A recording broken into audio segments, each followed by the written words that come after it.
Swayam Prabha. Digital India. Educated India.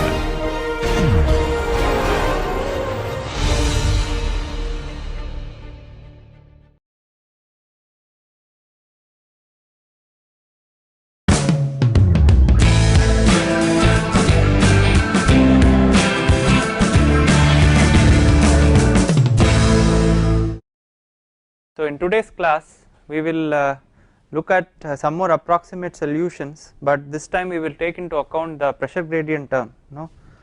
In the last couple of classes we have ignored the pressure gradient, we have done the approximate solution for flat plate, and we have assumed say a linear profile, and we saw with the linear profile you get some kind of a number which is in terms of the boundary layer thickness and the skin friction coefficient. They are a little bit off from the exact solution. If you assume a cubic profile, it is much closer. Okay, so it is something to do with the right boundary conditions that you are satisfying.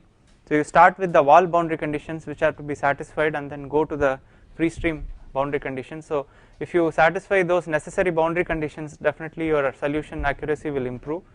And today what we will do is we will extend this basic approximate methods to also non-Blasius cases, and we will start with a very general solution, and this solution is called as von Karman-Pohlhause method.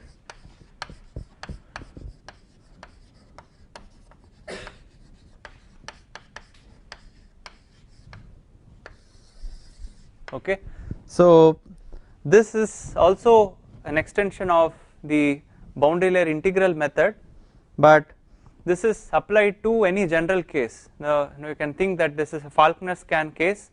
Instead of a similarity solution, we are doing this by the approximate methods. So this method was first introduced by Pohlhause, so that's why it is named after him. And in fact, not only by that this name is given as Pohlhause method, but also von Karman was involved, because it was von Karman who had given the idea to Pohlhause. Von Karman was a student of Prandtl, and he gave the suggestion to Pohlhause that we can extend these approximate solutions to a class of problems including the pressure gradient. So therefore this method was named after both these pioneers and called as von Karman-Pohlhause method. And this is a complicated method in terms of solution. So later on it was simplified considerably by a person called Waltz, and this came to be known as the Waltz approximation. Okay, so Waltz introduced a further approximation to the integral solution of von Karman and Pohlhause. So in some books this is also referred to as Thwaite's approximation. Okay, Thwaite's approximation. So both mean the same thing, same kind of approximation they have introduced. Okay, so the basic assumption in this case, before we go into the von Karman-Pohlhause, let us rewrite the boundary layer integral equation for a generic case.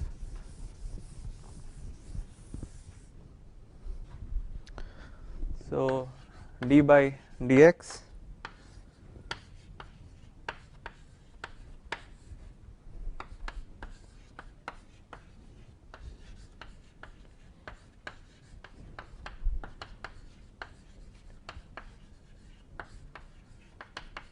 okay, so this was the generic momentum integral that we had derived, where what is your delta 2? This is your momentum integral. Okay, so 1 over you can write this as 1 over u infinity, or I will take the u infinity inside. So 0 to delta 1 minus u by u infinity into u by u infinity dy. Okay, and delta 1 is your, so this is your momentum thickness or momentum integral, this is your displacement thickness.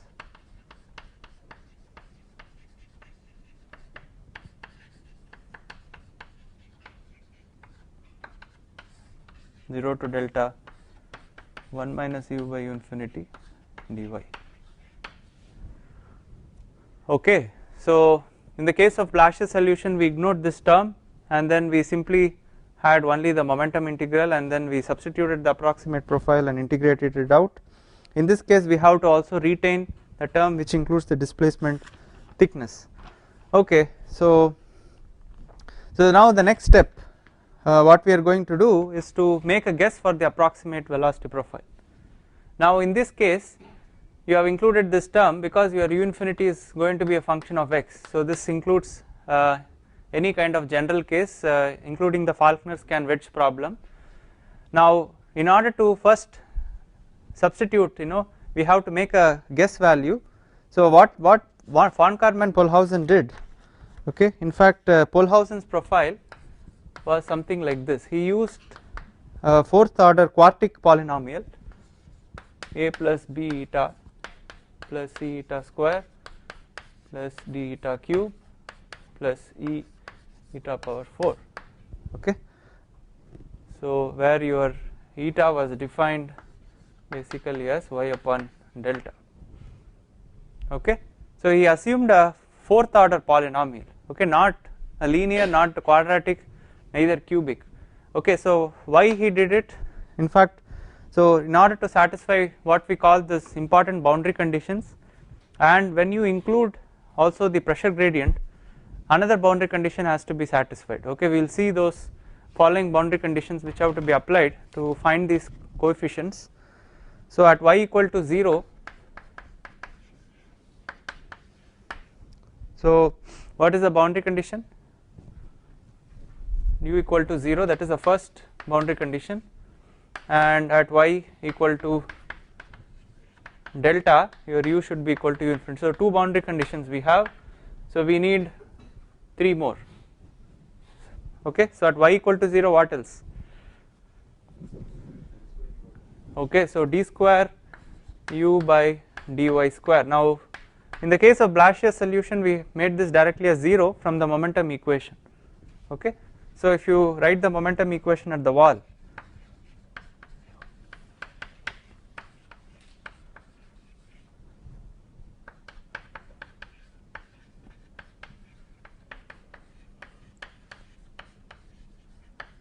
so at the wall the momentum terms, the inertial terms are 0, okay. So your friction term exactly balances your pressure gradient term, unlike in the Blasius case where this is 0 and therefore this is 0, okay. So you can write your nu d square u by dy square as 1 by rho dp by dx. So this is your condition at the wall, and also we know that outside the boundary layer, if you go out, if you write the momentum equation, there you don't have any frictional term and you don't have any v velocity, you have only the velocity in the x direction, okay.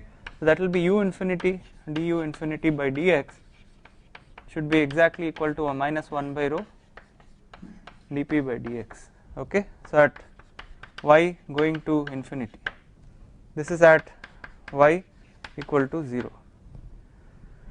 and we also have seen that in the boundary layer approximations your dp by dy equal to 0, therefore p is approximately the same anywhere, therefore we can replace this term 1 by rho dp by dx with u infinity. So this will be minus u infinity du infinity by dx. This is a very important boundary condition, okay. Now we have 3, so we need 2 more. So now at y equal to delta, what is the other boundary condition? This has to be anyway 0 because the profile velocity equals u infinities and there is no friction there, so outside the boundary layer, so it has to satisfy the 0 gradient condition, okay. And finally the last condition will be, so in terms of the order you see, we started with the wall, this is u equal to 0, and then so we don't know what is the gradient at the wall, but we have applied a second order derivative condition. At y equal to delta we know u equal to u infinity, we know the first order derivative should be 0, and again the curvature also.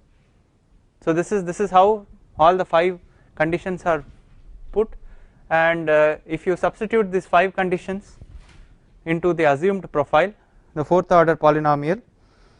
Finally you will get the following profile, so which is of the form u by u infinity is equal to capital F of eta plus lambda g of eta.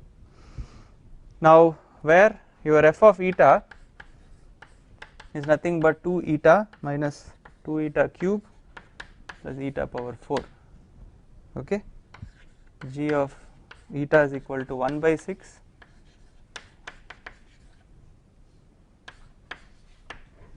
and finally your lambda is nothing but a non-dimensional parameter which is the ratio of the pressure force to the viscous force. It is written as del square by nu into du infinity by dx, which can also be written as minus del square by nu. So I can write my du infinity by dx as 1 by rho u infinity into dp by dx. So this will become mu into dp by dx, okay.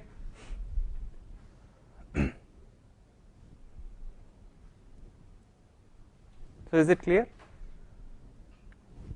So I leave this as a exercise. In fact, I will give you as a part of the assignment where you can substitute these conditions and you can check if you will be finally reaching this particular profile, okay.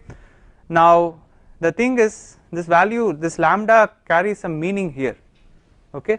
So typically if you are looking at adverse pressure gradient flows, so where your dp by dx is positive, so for flows with adverse pressure gradient,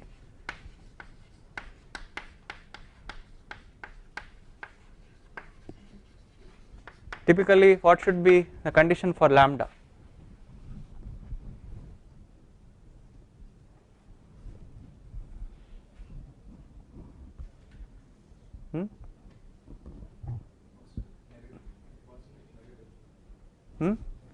If dp by dx is positive, then this has to be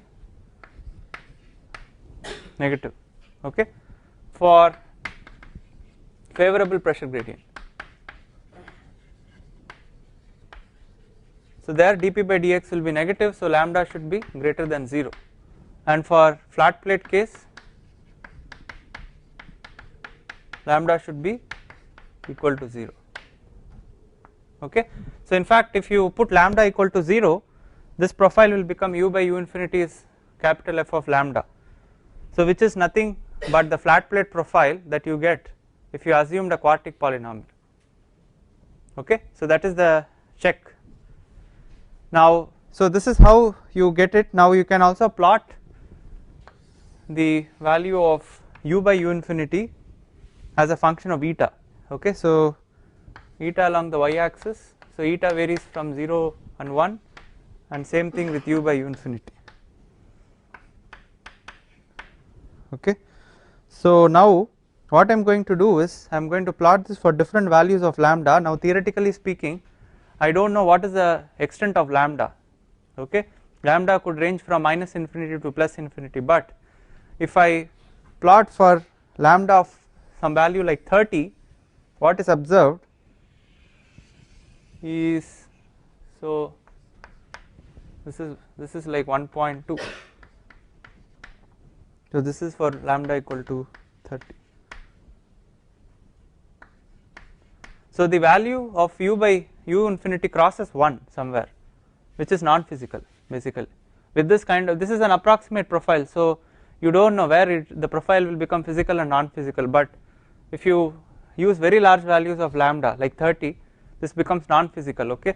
So now if you go to smaller values, like for example lambda equal to 12, now this becomes well behaved, it goes smoothly to 1, and then lambda of 0, this is your Blasius profile, and lambda of say minus 12, so this is your lambda minus 12, lambda equal to 0, lambda equal to 12, okay. So now you could have gone to various negative values, but we are just plotting till here. Now the reason why we are stopping at minus 12 is that you can check from the profile, you can check the condition for separation. Okay, so the condition for separation is what? Du by dy at y equal to 0 equal to 0. So if you put that condition and check, the value of lambda comes out to be minus 12. That is the lambda for criteria for separation. So that's why we are stopping it on minus 12. So if you go below minus 12, so the boundary layer would have separated and you cannot find solutions from the boundary layer equations.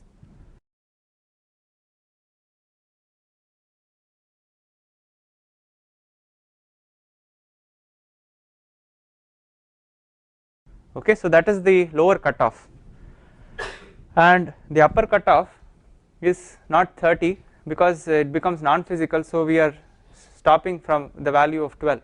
So the lambda values that we are usually interested will range from minus 12 to 12. Okay, minus 12, that is the extreme case of separation, and even when you have very favorable pressure gradients, you should not have such large pressure gradients such that the profile becomes non-physical.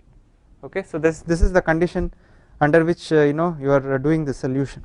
So what is condition of separation?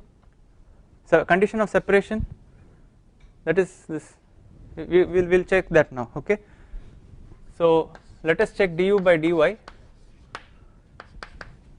So from this profile, that will be what? U infinity into, so this I can write as du by d eta into d eta by dy. Okay, so my eta is nothing but y by delta. So d eta by dy will be 1 by delta. So that will be this times, so you have to differentiate f, which will be 2 minus 6 eta square plus 4 eta cube plus lambda into g eta. Okay, if you differentiate that, you will get lambda by 6, 1 minus 6 eta plus 9 eta square minus 4 eta cube.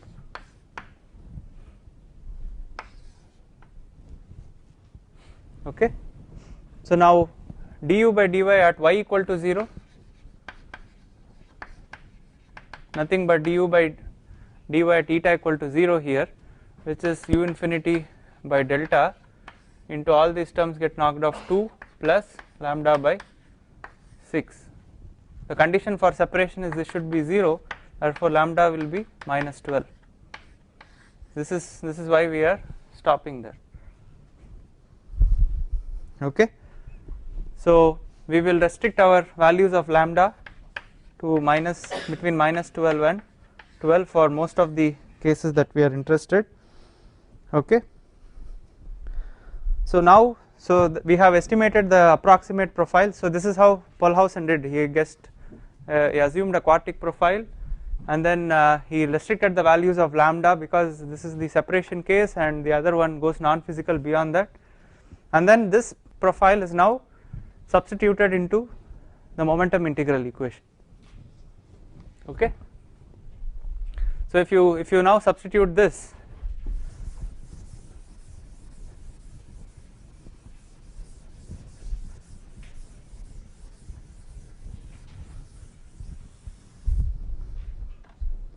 so first we calculate the momentum and the displacement thicknesses from the profile.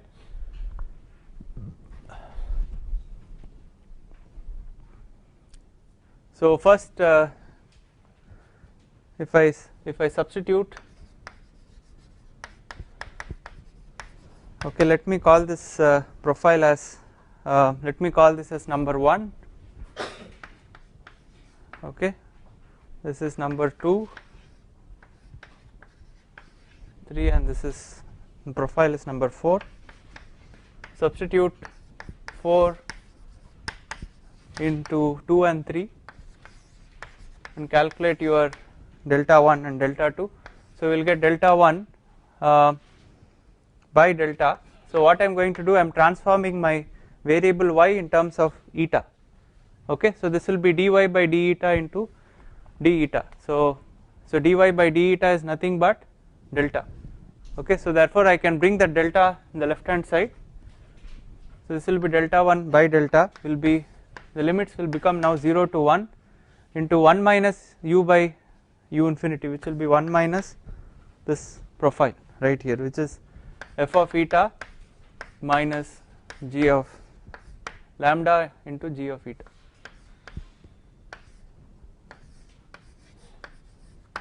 Okay, now if you substitute this profile and you integrate it out, you will find that this comes out to be 1 by 10 into t minus lambda by 12.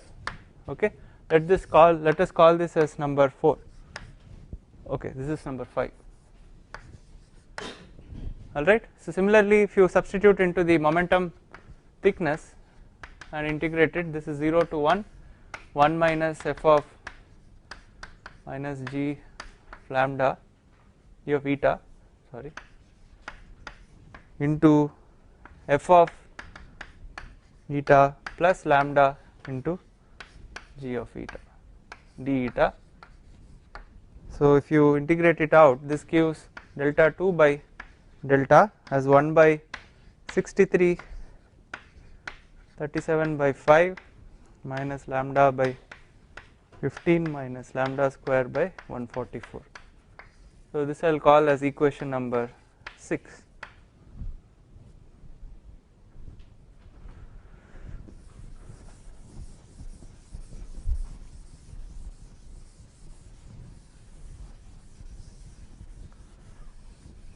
So what I am doing is I am just estimating an expression for the momentum thickness and the displacement thickness in terms of lambda.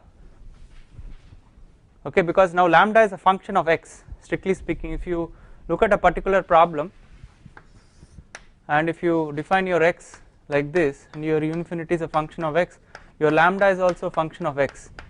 So because your boundary layer thickness changes with x, and so is your displacement thickness and momentum thickness, so everything is a function of lambda, which is in turn a function of x.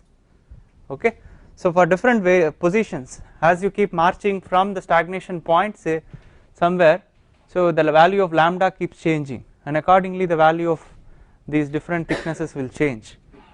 Okay, so once we have estimated this, we will now substitute this into the momentum integral 1. So before that, we are going to slightly rewrite the momentum integral such that we will eliminate terms which are appearing in terms of delta. Okay, we will reconstruct the momentum integral. So what we will do is we will multiply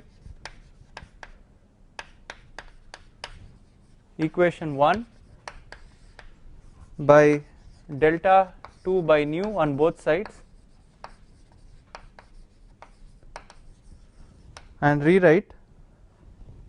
So this term can be split as you can write this as u infinity square d delta 2 by dx, plus you can write this as 2 u infinity into delta 2 du infinity by dx, plus you have delta 1 u infinity du infinity by dx is equal to, so if you multiply, so delta 2 by nu delta 2 by nu, so this will become simply delta 2. Okay, now if you rearrange this, so what I am going to do, I am dividing throughout by u infinity. Okay, so the first term here will be u infinity delta 2 by nu into d delta 2 by dx, plus I can combine these two terms because du infinity by dx is common to both, okay, the second and third terms, and I can write this as 2 plus delta 1 by delta 2 into delta 2 square by nu into du infinity by dx. So I can combine the two terms in this way. So the first term will be twice, so I am dividing by u infinity, so twice delta 2 square by nu into du infinity by dx. The second term, the third term here will be So basically delta 2 cancels, so this is delta 1 delta 2 by nu into du infinity by dx. Okay, it is just a little bit of rewriting. On the right hand side I have delta 2 by u infinity into du by. Okay, now this is my modified, slightly modified form of the momentum integral equation, which I will number as number 7. Okay, now the reason why we are rewriting this is, now these are in terms of delta 1 by delta 2.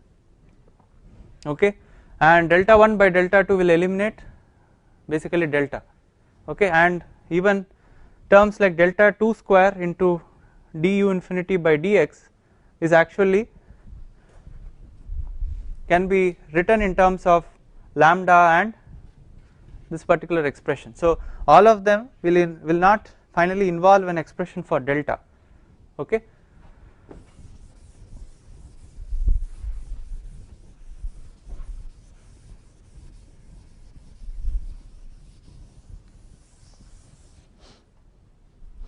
So now I am going to introduce certain terms here just to simplify the equation. I am going to say that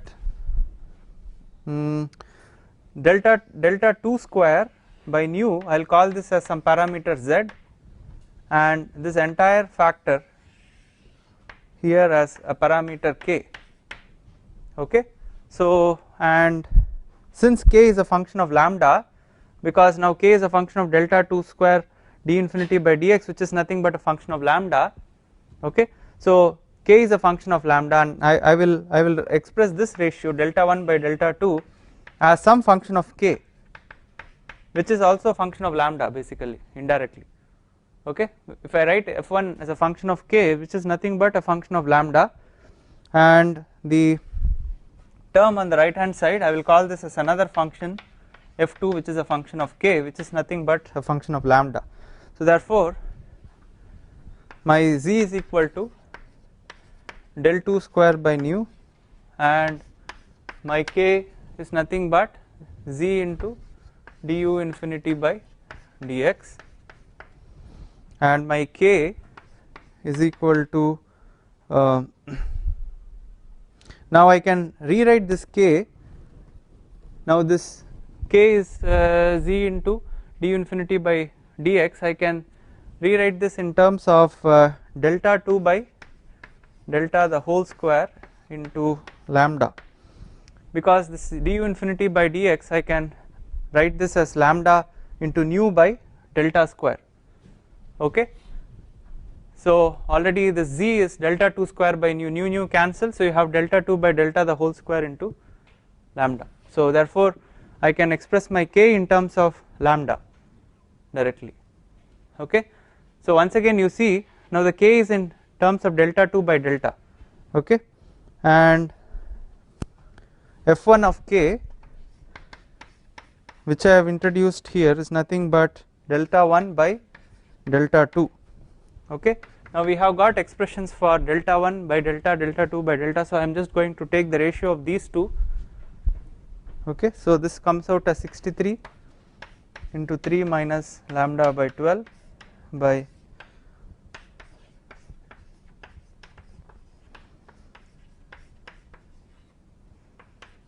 this is 15 minus lambda square by 144. Okay, so this is just the ratio of delta 1 by delta 2. Okay, and now my f2 of k is nothing but delta 2 by u infinity into du by dy at y equal to 0. This is my RHS term. So even this can be written.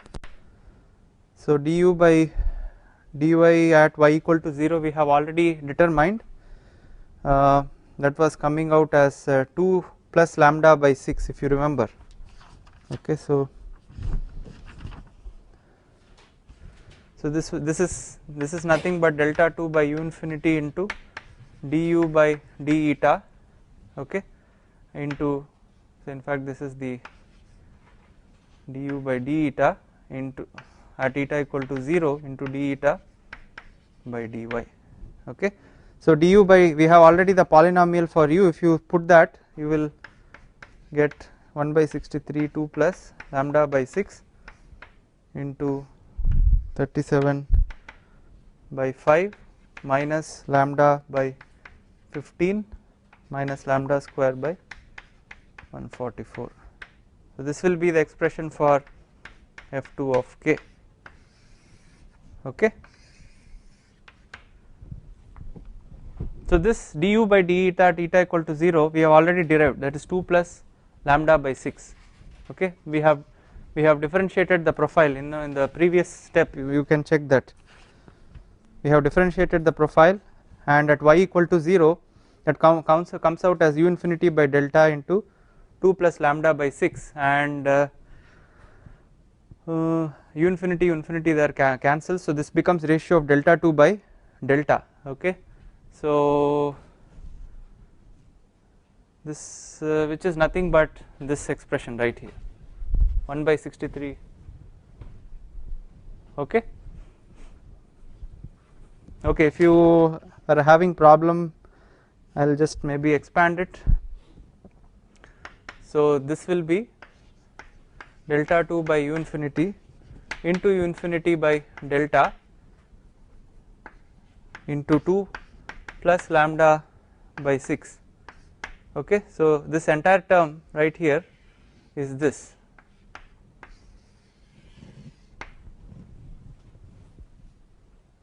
okay. This is from the previous step when we calculated du by d eta at eta equal to 0 into d eta by dy is this entire expression, okay. This is multiplied, so u infinity this cancels, now this is 2 plus lambda by 6 into delta 2 by delta, so we have already derived an expression for delta 2 by delta in terms of lambda, so this gives you the final expression for, so now we have expressed everything in terms of lambda, okay. So z is a function of delta 2 square and delta 2 is a function of lambda, k is a function of lambda, f1 is a function of lambda, f2 is a function of lambda, okay. So now that we have everything, so we can substitute these expressions into the momentum integral equation of the form 7, and probably as you might have guessed by now we cannot solve this equation by hand, okay.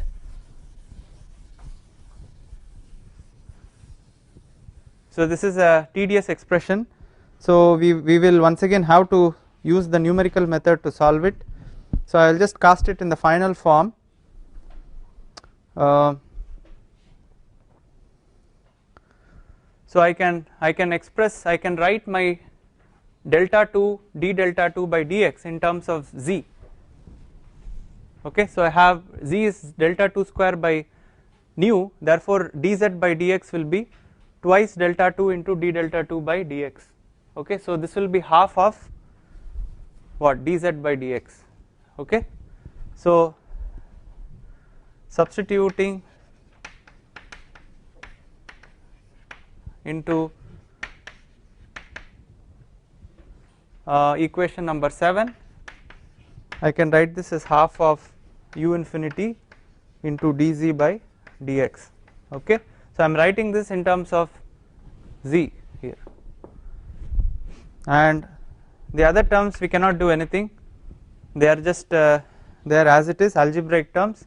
So this will be 2 plus f1, okay, 2 plus f1 of k multiplied by k, this entire term is k, on the right hand side you have f2 of k, okay. Now k is a function of lambda, so therefore this can be written as dz by dx is equal to h of k by u infinity, where my h of k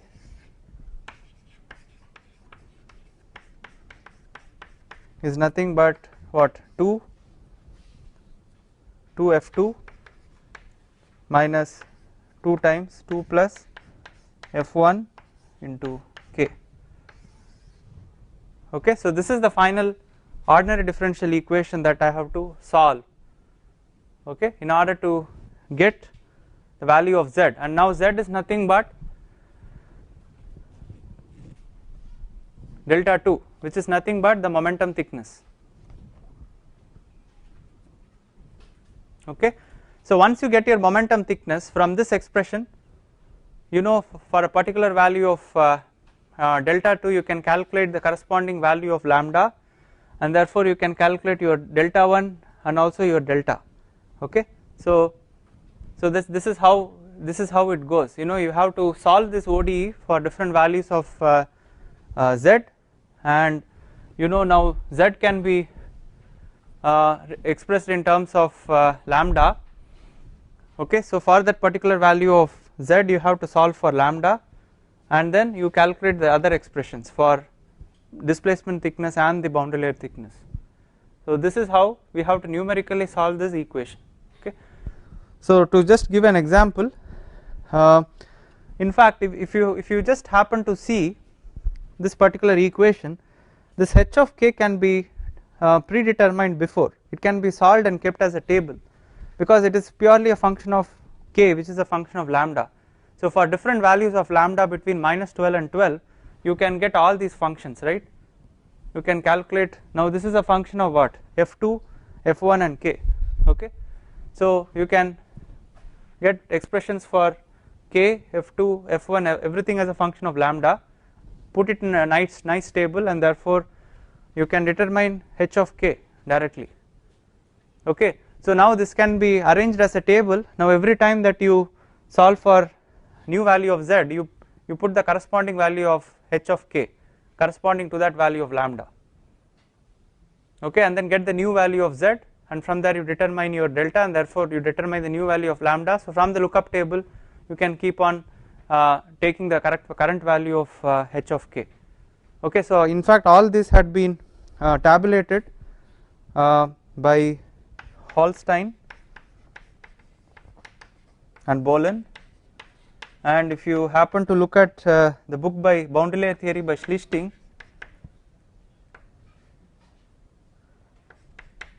so he has mentioned he has tabulated all these values, you know, f1, f2, k, h of k as a function of lambda. So, okay, this has been tabulated. In fact, you yourself can do that as a very nice exercise. You know, this is not difficult. You take values of lambda between -12 and 12, calculate all these parameters, you just create a table, and once you do that, every time you solve for new value of z and you calculate new value of lambda, you have to simply take the value of h corresponding to that lambda, that is it. Okay, so like that you keep marching. So this is also a marching problem. You start from some point, maybe the stagnation point, and from there you keep marching for different values of x. So for each value of x you get a new value of z, your new value of delta 2, delta 1, delta, like that you keep marching till separation. Okay, so how do you know whether it is separated? So by each value of z you now calculate the new value of lambda. If your lambda comes out to be -12, that means that at that point the flow has separated. Okay, so this can be applied to any kind of pressure gradients, you know, adverse or favorable. For favorable it is restricted to a maximum value of lambda equal to 12. Okay, for adverse pressure gradient it is restricted up to the point of separation, that is up to lambda equal to -12.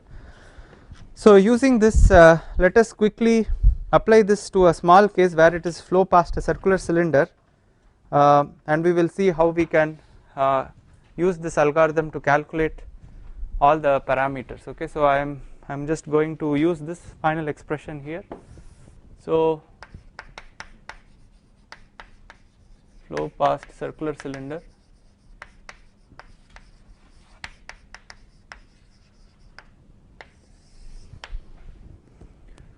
so this is your cylinder with radius, let us call r0 and theta. Therefore the coordinate that we are talking about x is basically the angular coordinate, the swept by the sector, that is nothing but r theta. Okay, and when it is approaching the cylinder, the flow has a velocity, a constant velocity v infinity, t infinity. Now once it encounters the stagnation and starts flowing past this, then this becomes the free stream velocity, which is a function of x. Okay, so for this particular problem, if you are looking at a region close to the stagnation point, how are we going to find the solution to the stagnation point problem. So once again, in the similarity solution we did this. Okay, we took the stagnation flow for the Falkner-Scan solution and we have transformed that to a cylindrical coordinate system, and that gave us the solution for the stagnation region, skin friction coefficient as well as the Nusselt number. So here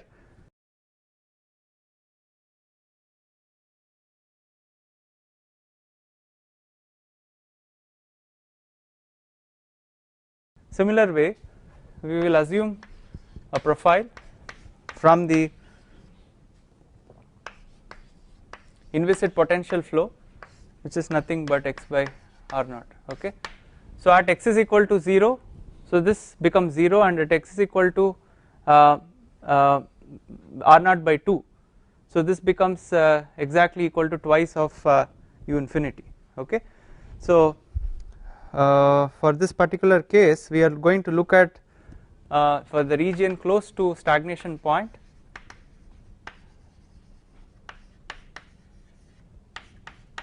so I can replace my sign x by r naught as x by r naught, for small values of x by r naught.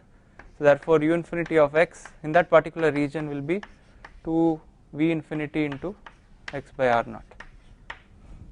This is valid only close to the stagnation region where your x by r naught is very small. So the condition is x by r naught is quite small. Now the velocity distribution we have already determined,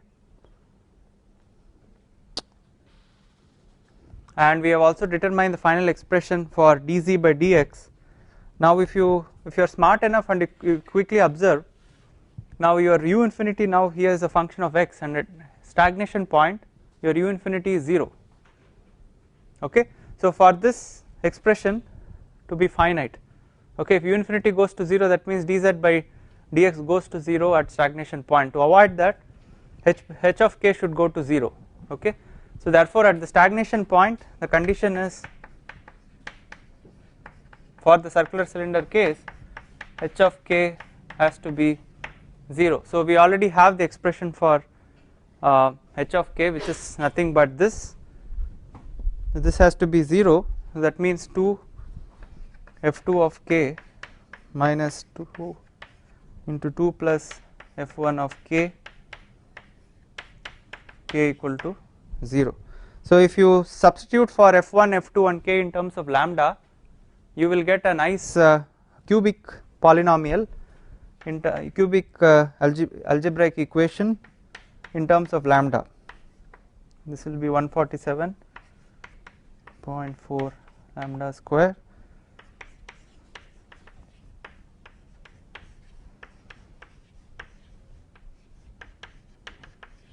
So this is the resulting algebraic expression that you will get if you substitute for f1, f2. So if you solve this algebraic equation, you will get 3 roots because it is a cubic polynomial. You will get value of lambda. One of the roots will be 7.052, the second root will be 17.75, third root will be minus 70. Okay, since our region of interest is minus to 12 to 12, we will ignore these 2 roots, we will take only the root which gives you 7.052. Therefore the value of 7 lambda equal to 7.052 corresponds to the stagnation point. Okay, this is the value of lambda at stagnation point. Please remember that at the stagnation point also there is a certain value of the boundary layer thickness. Boundary layer thickness is not 0 because here the flow comes like this and it divides like this. If you remember the 2D stagnation flow for the Falkner-Scan wedge problem where your m is equal to 1, okay, the flow comes like this and it bifurcates, okay, and here the boundary layer thickness is not 0, okay, at the stagnation point, okay, and corresponding to that you have a finite value of lambda which is 7.052. Okay, so this value of lambda corresponds to a particular value of delta in fact. Okay, so you can calculate the value of boundary layer thickness for this particular value of lambda. Now how do we do that? how do we calculate the value of delta? So we already have an expression for lambda, which is nothing but del square by nu into du infinity by dx. You remember, this is how we defined our lambda. Okay, so once you have your lambda, you can directly calculate your delta from here. Okay, because you know for this particular problem what is the free stream velocity gradient. Okay, so therefore your delta square will be nu lambda by, which will be nothing but nu lambda. For this problem it will be 2 v infinity r naught. Okay, so this is your profile. Alright, so therefore your delta square will be nothing but, if you substitute the value of lambda 7.052 at the stagnation region, your delta square will be 3.526 into v r naught by u infinity. Okay, so if you multiply and divide by r naught, you can write this in terms of the Reynolds number. Now u infinity r naught by nu. So this becomes the Reynolds number. So you can get an expression for delta by r naught in terms of the Reynolds number. Okay, so this is how you get the expression for delta, and now once you get it, this is valid only for the stagnation point or the region which is very close to the stagnation point. Now if you are interested in calculating the flow past the cylinder from the stagnation point all the way where it separates, okay, so it may separate somewhere here, for example, maybe at 75 degrees. Okay, so till separation you can use this technique to march forward and calculate the value of boundary layer thickness, the displacement thickness, momentum thickness. Also you can calculate the separation point, okay, the location where exactly it separates. Okay, for that you have to use the complete velocity profile. Okay, so use the full velocity profile and you have to solve this ODE numerically. So you start from the stagnation point. At the stagnation point you know the value of delta from this expression. Okay, so you know the corresponding value of delta 2 and therefore you know the value of z. Okay, so at the stagnation point you know the value of lambda, you know the value of delta, so you can calculate the value of delta 2. Okay, therefore you can calculate the value of z. So that is your initial condition. Okay, you start from there, you march from the stagnation point, you keep solving this ODE by Euler's method, you can get the value of z at each of those locations. For example, you can discretize this into 100 points, for example. Okay, I am not putting 100 points, I am just giving a rough estimation. So for each of these points you can calculate z, and on the right hand side this is the value of z for the previous point. Okay, so h of k corresponding to the previous point. So every time you calculate z, now you have to calculate the new value of lambda. Okay, so for that we can use the expression z is equal to delta 2 square by nu, and okay, so let me erase this.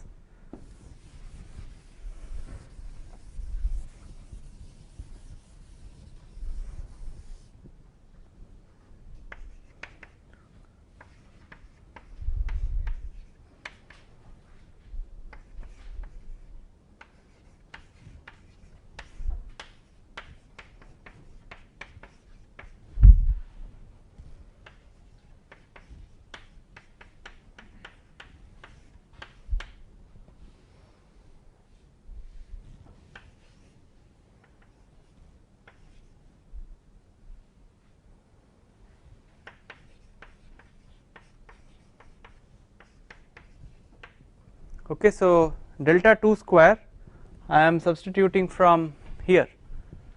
Okay, so this is nothing but this into delta square, and delta square is nothing but this particular expression right here. Okay, so I am combining this expression where I can calculate delta and put it into this, I can calculate my delta 2, and from there I can determine my relation between lambda and z. So for a given problem, this is all fixed, okay. Now the value of lambda is to be determined, okay. So for a given value of z that you solve, so this equation is an algebraic equation. Now this is not so straightforward to solve by hand, you have to solve it iteratively. Again you can use some numerical method like Newton's method or bisection method, okay. Solve this iteratively for the latest value of lambda at that value of z. So now this will become, from this value of lambda you have already prepared the lookup table, you can calculate the latest value of h, and now you can go to the next point, get the value of z, and again keep doing it. So till you reach a point where lambda reaches minus 12, okay. At that point you stop, okay. So this is how you determine where exactly the separation happens, and also the corresponding values of all the three thicknesses, boundary layer, displacement and momentum, okay. So with that I think we will stop here, and tomorrow we will continue from this point to the heat transfer problem.